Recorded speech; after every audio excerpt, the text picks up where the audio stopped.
Another suggestion for what they want up there?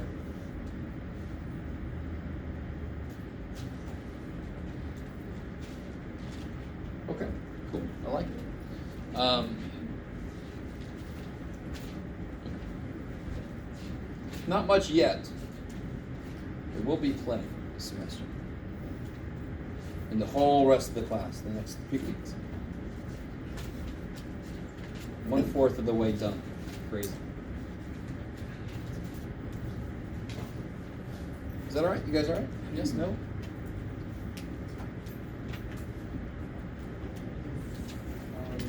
So square root 1, what is x subtracting? Up here? Yeah. What's that? I don't know. I'm not asking.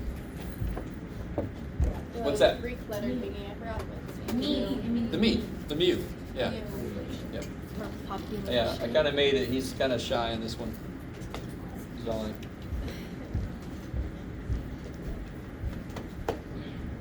notice how there's like the symmetry between population formulas and standard and sample formulas. There's a mean there. There's a mean there. Standard deviation. There's a standard deviation, right? They're just different symbols for that situation. So the formula actually doesn't change. This is the one that actually changes, though, right? This is that adjustment for if it's a sample that I'm working with. So I'll be in my office at 7 on Monday. Somebody asked me if I check email over the weekend. No, I'm joking. I do. So send me emails. I do check them over the weekends. So if you have questions or something. And if you can't make it to my office hours, the first whatever many minutes of class will be devoted to review, questions. Yeah. How close would you say your practice test is to your actual test? I love that question.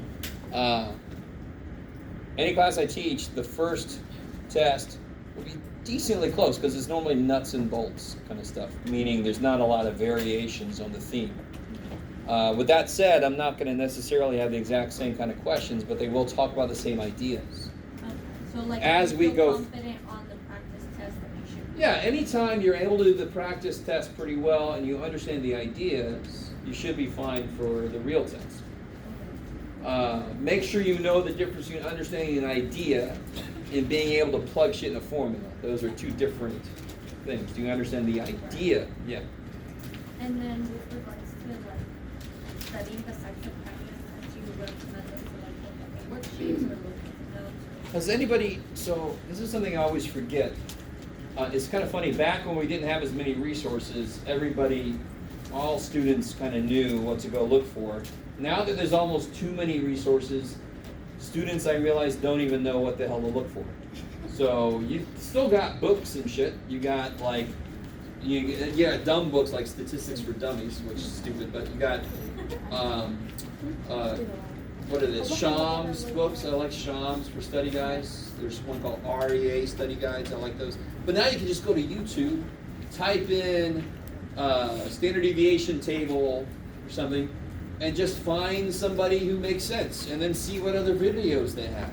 If you don't like me, you're like, I got videos, but you're like, I don't even like to listen to them the first time.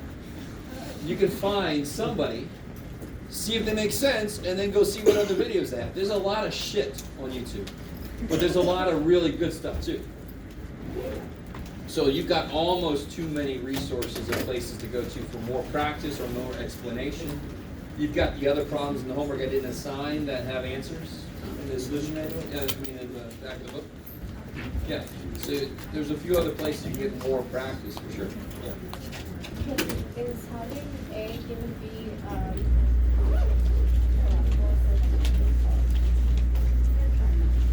A given B does not equal P of A? Don't forget your IDs, or give me my calculators. Sorry. A given B, if it doesn't equal A,